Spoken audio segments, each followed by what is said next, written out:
जी बिस्मिल्लाहिर्रहमानिर्रहीम। Welcome back to all of you people on biologism in a new video tutorial.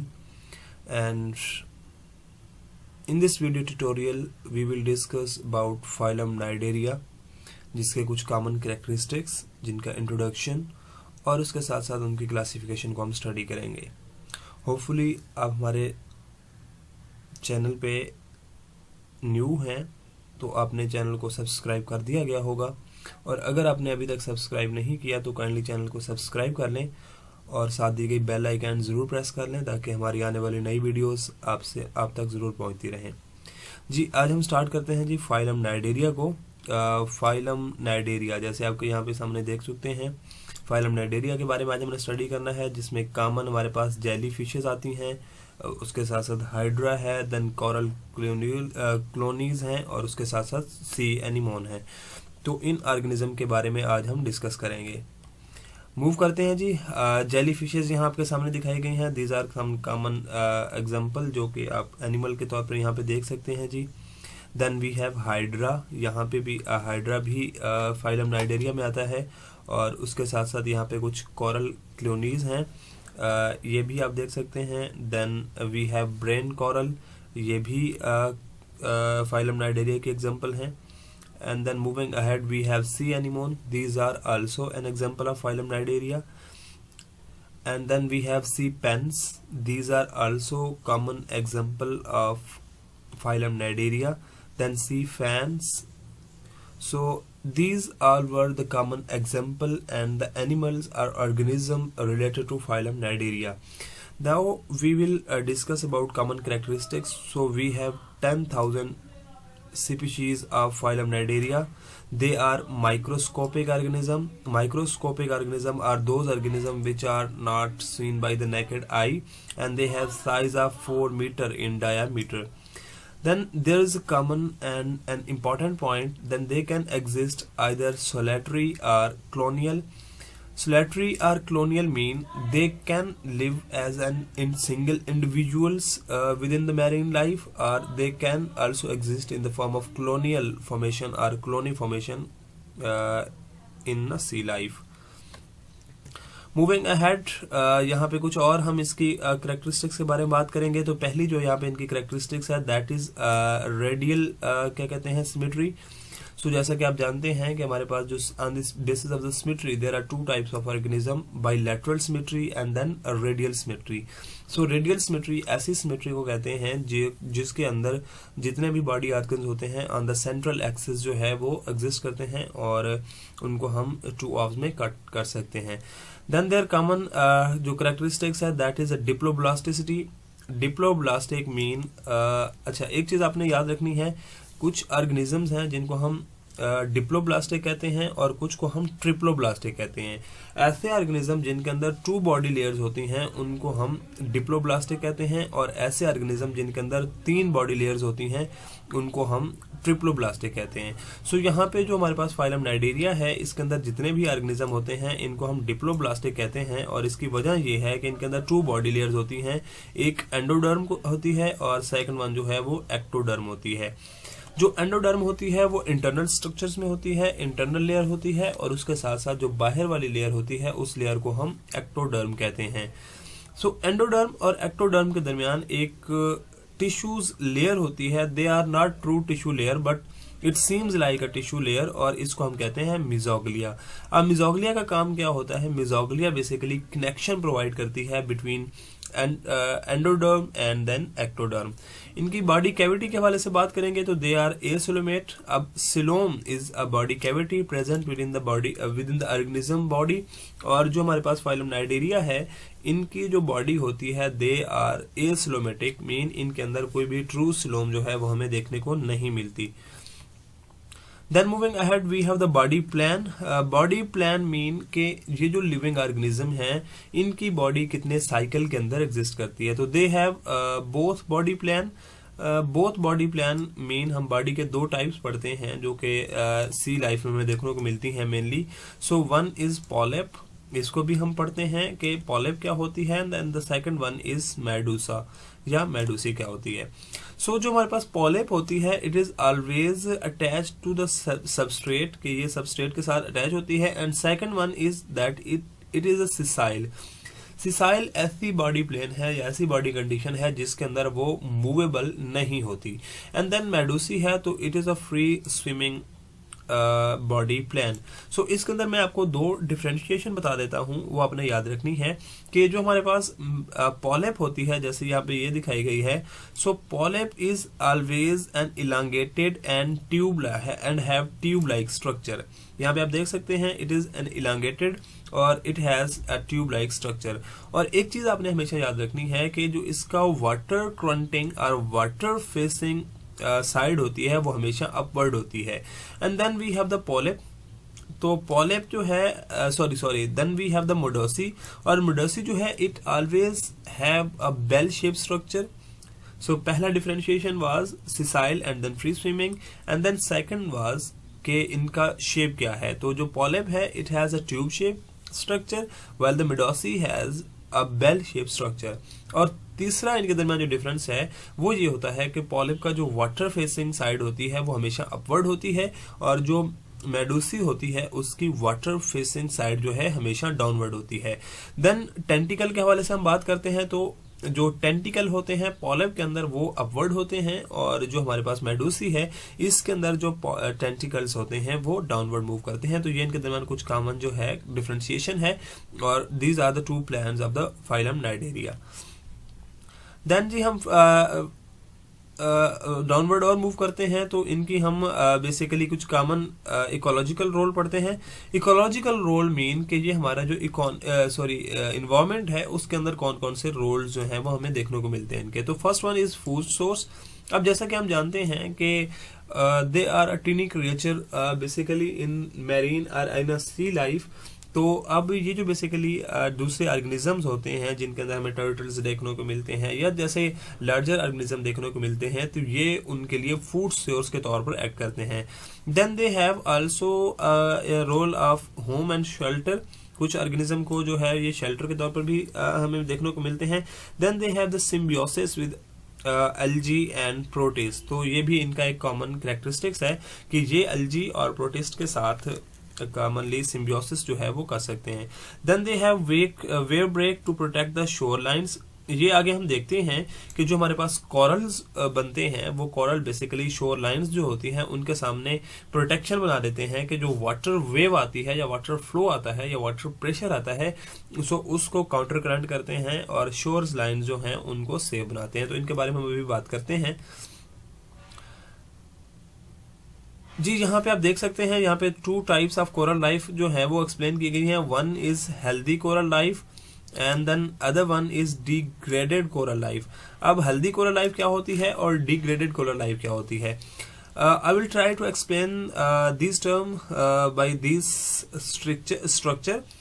यहाँ पे आप देख सकते हैं जी these are the corals basically, और ये कोरल जो हैं हमें हेल्दी फॉर्म में नजर आ रहे हैं कि ये कोरल जो है वो ग्रो करते हुए नजर आ रहे हैं और इनका जो सरफेस एरिया है वो भी हमें ज्यादा देखने को मिल रहा है। तो ये क्या करते हैं कि जो वाटर की वेव्स आती है या वाटर एनर्जी आती है उसको काउंटर करंट करते हैं, और उसके साथ साथ ये क्या करते हैं कि ये जो कटिंग है ये देखें degradation of the shore lines है उससे भी इसको बचाते हैं। एंड देन क्या होता है कि जब ये वाटर करंट को कंट्रोल करते हैं तो यहाँ पे जो मैंग्रोव्स होते हैं, मैंग्रोव्स आर दोज फॉरेस्ट जो कि ग्रो करते हैं ऑन द शोर लाइन और ऑन द कोस्टल लाइन। तो ये वाटर के करंट को या वाटर वेव को रोकते हैं, तो उसका जो अटैक है ऑन द मैंग्रोव्स वो कम हो जाता है, तो वो प्लांट्स जो होते हैं वो ग्रो करना शुरू कर देते हैं और ग्रो कर जाते हैं इजीली।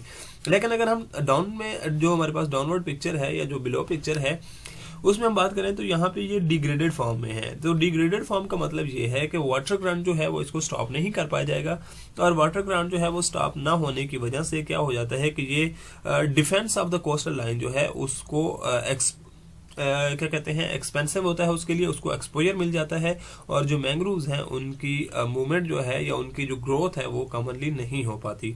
तो these are the two types of healthy coral life and degraded coral life. Then moving ahead we have some other common characteristics. तो इनके जो अगला कैरेक्टरिस्टिक्स है उसमें हम डाइजेस्टिव सिस्टम को बात करेंगे। तो डाइजेस्टिव सिस्टम में they have a sac like body, और इसके अंदर सिंगल ही ओपनिंग होती है जिसको हम माउथ के तौर पर भी एक्ट करते हैं, एंड देन एनस के तौर पर भी उसी से ही एक्ट करते हैं। Mean intake of the food भी वहीं से होगा, एंड देन एक्सक्रीटरी प्रोडक्ट जो है, जो वेस्ट मटेरियल है, उसको भी वो इसी से ही एक्सपेल आउट करेंगे। Then they have the central gastrovascular cavity. एक यहाँ पे हम देख सकते हैं कि इनके अंदर ये एक बड़ी सी कैविटी जो है वो मौजूद होती है, जैसे यहाँ पे ये भी दिखाया गया है। तो ये कैविटी जो है इसको हम कहते हैं गैस्ट्रोवेस्कुलर कैविटी, जो इनके अंदर मौजूद होती है। Then they have a common characteristics of stinging cell, जिनको हम नाइडियोसाइट्स कहते हैं या नाइडोसाइट्स कहते हैं। अब ये उनके ऊपर एक कॉमन कैरेक्टरिस्टिक्स है कि इनके स्टिंगिंग सेल्स होते हैं। जैसे इनके सामने प्रे आता है तो ये प्रे को क्या करते हैं, इसी स्टिंगिंग सेल से पैरालाइज करते हैं और उसको ट्रैप करते हैं। देन इन जो नाइडोसाइट्स होते हैं, ये जो स्टिंगिंग सेल हैं, जैसे आपको ये दिखते हुए नजर आ रहा है या बड़ा जैसा ये नजर आ रहा है, तो इसके ऊपर कुछ कॉइल्ड फाइबर्स होते हैं और उन फाइबर को हम नाम देते हैं नेमेटोसिस्ट का। अब ये जो नेमेटोसिस्ट होते हैं बेसिकली यही मेन सेल्स हैं जो जिनके अंदर स्टिंगिंग एबिलिटी है और उसके साथ साथ पैरालाइजिंग एबिलिटी भी इनके अंदर होती है। तो जैसे कोई केमिकल डिटेक्शन मिलती है, इनको ट्रिगर मिलता है, तो प्रे आया होता है और प्रे के ऊपर ये इसी स्टिंगिंग सेल के जरिए, नाइडोसाइट्स के जरिए अटैक करते हैं और अटैक करने के बाद उसको पैरालाइज करके कैप्चर करते हैं एंड देन उसको इंगल्फ करते हैं। सो ये कुछ common characteristics about digestive system थी जी। नो यहाँ पे आप देख सकते हैं जी, ये जो स्टिंगिंग सेल होता है बेसिकली ये इन साइड पे बेसिकली कॉइल्ड होता है, जैसे यहाँ पे ये दिखाया गया है, ठीक है, ये स्टिंगिंग सेल है। अब सपोज दैट कि ये इनका प्रे आया है जी, जहां पे आप देख सकते हैं दिस इज अ प्रे। अब क्या होगा कि ये जो नेमेटोसिस्ट है या नेमेटोसाइट्स हैं, ये बेसिकली बाहर की तरफ क्या कहते हैं, इजैकुलेट होते हैं, आउटग्रोथ करते हैं, मीन बहुत तेजी के साथ ये बाहर की तरफ मूव करते हैं, एंड देन इन टेंटिकल्स के थ्रू वो क्या करते हैं, उस जो प्रे था उसको पैरालाइज करते हैं एंड देन उसको ट्रैप कर जाते हैं। तो ये इनकी डाइजेस्टिव सिस्टम के अंदर एक एबिलिटी है। देन यहाँ पे आप कुछ कॉमन एग्जांपल देख सकते हैं जी, दीज आर द टेंटिकल्स जो कि दिखाए जा रहे हैं यहाँ पे। तो ये कुछ कॉमन एग्जांपल थे इनकी। देन फर्दर हम मूव करते हैं तो इनकी कैरेक्टरिस्टिक्स में रिप्रोडक्शन के हवाले से हम बात करते हैं। तो रिप्रोडक्शन के केस में यहाँ पे दोनों रिप्रोडक्शन हमें देखने को मिलेगी, सेक्सुअल रिप्रोडक्शन भी देखने को मिलेगी और उसके साथ साथ एसेक्सुअल रिप्रोडक्शन भी देखने को मिलेगी। अब सेक्सुअल रिप्रोडक्शन में they are mainly or mostly dioecious. Dioecious mean ऐसे ऑर्गेनिज्म जिनके अंदर सेक्सेस जो हैं वो सेपरेटली प्रेजेंट होते हैं। एक चीज आपने याद रखनी है, on the basis of sex gonads we divide the animals into two groups. One are monoecious, यार उनको हम हर्माफ्रोडाइट भी कहते हैं। ऐसे ऑर्गेनिज्म जिनके अंदर जितनी भी क्या कहते हैं सेक्स जो हैं वो सिमिलर ऑर्गेनिज्म पे एग्जिस्ट कर रहे होते हैं। एंड देन डायोशियस जिसमें सेक्स जो हैं वो सेपरेटली एग्जिस्ट करते हैं। Then they have external fertilisation. तो external fertilisation is a common characteristics in some of the sea life. अब इसमें क्या होता है कि जो फीमेल एग्स है या फीमेल गुनेड है, सॉरी फीमेल जो हमारे पास गैमीट है वो भी एक्सपेल आउट किया जाता है वाटर में, एंड देन स्पर्म जो है उनको भी एक्सपेल किया जाता है वाटर में उन्हीं एग्स के ऊपर। तो वहां पे फर्टिलाइजेशन होती है, तो एक्सटर्नल फर्टिलाइजेशन जो है वहां पे हमें देखने को मिलती है। देन इन जो एग और स्पर्म है इनके अंदर एक लार्वा बनता है जिस लार्वा को हम कहते हैं पेनुला लार्वा। अब पेनुला लार्वा क्या होता है, a larva which have a spiral shape और स्फेरिकल शेप, और इसके साथ साथ इसके कुछ ओवल शेप्ड भी होती है, और ये फ्री स्विमिंग लार्वा होता है। तो इसे हम क्या कहते हैं, पेनुला लार्वा। जैसे यहाँ पे आप देख सकते हैं दिस इज अ पेनुला लार्वा, और ये सिलिएटेड भी होता है और बाइलेटरल होता है शुरू में, और उसके साथ साथ ये फ्री स्विमिंग होता है। देन हम एसेक्सुअल की बात करेंगे तो एसेक्सुअल में जो नाइडेरियन है they reproduce by the formation of bud, और बडिंग से क्या होती है, इनकी एसेक्सुअल रिप्रोडक्शन होती है। मूविंग अहेड, यहाँ पे इनका लाइफ साइकिल दिखाया गया जी। लाइफ साइकिल आप देख सकते हैं, दीज आर द पॉलिप, क्या कहते हैं, सॉरी उसको हम एसेक्सुअली रिप्रोड्यूस करते हुए दिखाया गया है बर्डिंग के थ्रू, जिसमें पॉलिप की कॉलोनी है और यहाँ से पॉलिप क्या कर रहे हैं, रिप्रोड्यूस कर रहे हैं, ये बर्ड फॉर्मेशन उसके ऊपर हो रही है। देन अगर हम इनके सेक्सुअल रिप्रोडक्शन की बात करें तो मेडूसी के केस में यहाँ पे हमें दिखाया गया है कि गोनेड्स की प्रोडक्शन हो रही है, देन यहाँ पे ओवम आया है और उसके ऊपर स्पर्म जो है उनको रिलीज किया जा रहा है, and then we have the planula larva, and then उसके बाद पेनुला लार्वा जो है that turns into the mature polyp. तो यहाँ पे हमें ये देखने को मिल रही है कि मैच्योर पॉलिप जो है वो देन पेनुला लार्वा से टर्न आउट हो जाती है। तो इस तरह इनका लाइफ साइकिल जो है वो एग्जिस्ट करता है in case of reproduction. Then जी फर्दर मूव हम करते हैं तो इनके नर्वस सिस्टम की बात की गई है जी। नर्वस सिस्टम में they have a common nervous system, और नर्वस सिस्टम इनके साथ इनके अंदर जो है वो नर्व फाइबर्स या नर्व सेल्स जो हैं वो स्कैटर्ड फॉर्म में होते हैं और कहीं कहीं पे वो हमें इन द कलेक्टेड फॉर्म में भी देखने को मिलते हैं और उसको हम क्या कहते हैं, न्यूरोग्लिया कहते हैं, ठीक है। Then they have coordinated system movement. Coordinated movement का मतलब ये है कि जब भी बॉडी मूव कर रही होती है तो उन बॉडी के अंदर सारे सिस्टम जो हैं वो आपस में कोऑर्डिनेटेड होते हैं। Then they have the nerve net in entire body, के पूरी बॉडी के अंदर जो है नर्व सेल्स उनका एक नेट लाइक स्ट्रक्चर मौजूद होता है। Then they have sensory cells on the body, और इन सेंसरी सेल्स का जो मेन काम होता है दे डिटेक्ट द लाइट, क्योंकि लाइट के अगेंस्ट या टूवर्ड्स द लाइट जो है ये हमेशा मूव करते हैं। Then they have the chemicals also detect chemical, और उसके साथ साथ टच जो है उसको भी ये रियलाइज करते हैं, तो ये सेंसरी सेल का काम होता है। Then we have circulation and respiration, के ये रेस्पायर किस तरह करते हैं और ब्लड सर्कुलेशन इनके अंदर कैसे होती है। तो ब्लड सर्कुलेशन के लिए हमें यहाँ पे देखने को मिल रहा है कि ओपन सिस्टम जो है इनके अंदर एग्जिस्ट करता है। अब जैसा कि हम जानते हैं कि हम सर्कुलेटरी सिस्टम में दो मेन टाइप्स पढ़ते हैं, एक क्लोज सिस्टम होता है और एक ओपन सिस्टम होता है। अब ओपन सिस्टम ऐसा सिस्टम होता है कि जिनके अंदर ब्लड जो है वो विदाउट वेसल जो है वो with in the body flow करता है, और अगर बॉडी के अंदर with in the vessel blood flow कर रहा होगा तो that will be the close system. लेकिन फाइलम नाइडेरिया के अंदर हमें ओपन सिस्टम को देखने को मिलता है। उसके साथ साथ बॉडी जो है वो जब इनकी मूवमेंट होती है तो मूवमेंट कैसे होती है, बॉडी बेसिकली कंट्रैक्शन करती है और कंट्रैक्शन के थ्रू ये जो गैस्ट्रोवेस्कुलर कैविटी है वो इसकी मेन हेल्प करती है कंट्रैक्शन में और ये सर्कुलर मूवमेंट करती है। देन अगर हम रेस्पिरेशन की बात करेंगे तो रेस्पिरेशन जो है इनके अंदर बाय डिफ्यूजन होती है कि जो हमारे पास सिंपल बॉडी सेल्स हैं उन्हीं के थ्रू क्या होता है, जो सब्सटेंसेस हैं वो इन एंड आउट जो है वो मूव करती हुई हमें नजर आती हैं। So respiration is mainly through simple diffusion.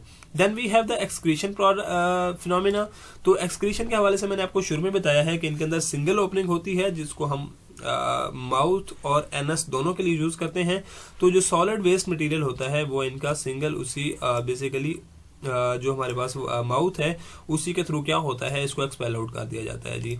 यहाँ पे आप देख सकते हैं, यहाँ पे माउथ ओपनिंग के थ्रू ही इसको क्या किया जाता है, एक्सपेल आउट किया जाता है।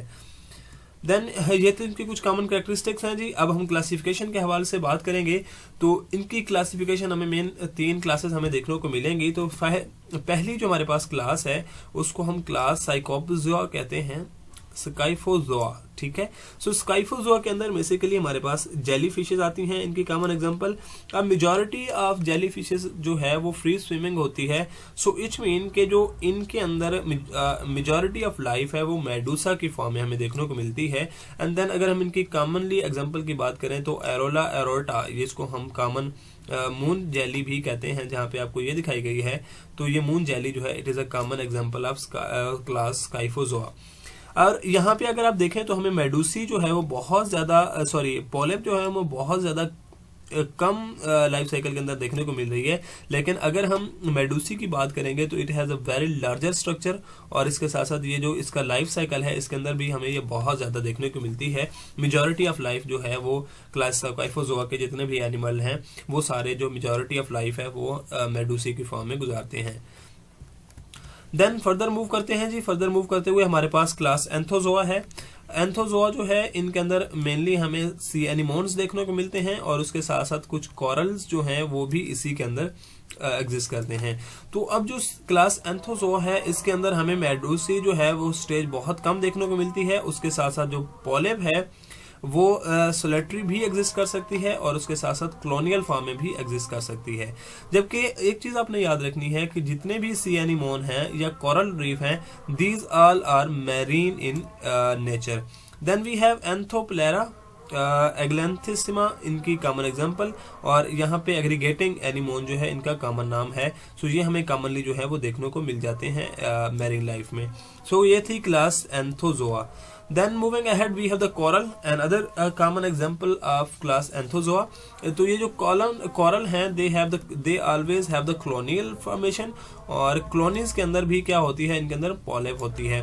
और इनकी पॉलिप का जो एक चीज आपने कॉमनली याद रखनी है, उनका जो स्केलेटन होता है that is made of calcium carbonate skeleton. तो इनका जो स्केलेटन होगा वो बहुत ज्यादा हार्ड होता है और कैल्शियम कार्बोनेट का बना हुआ होता है।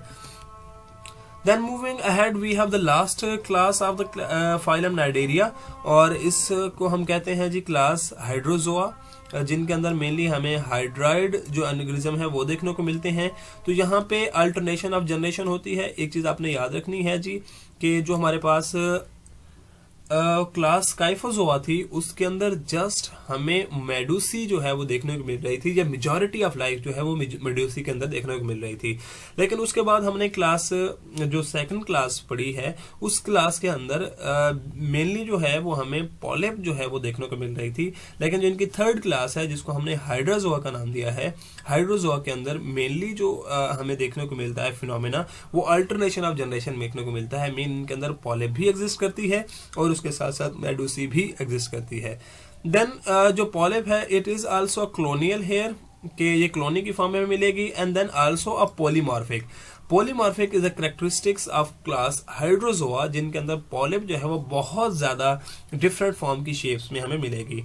Either it can be a tubular in form, either it can be a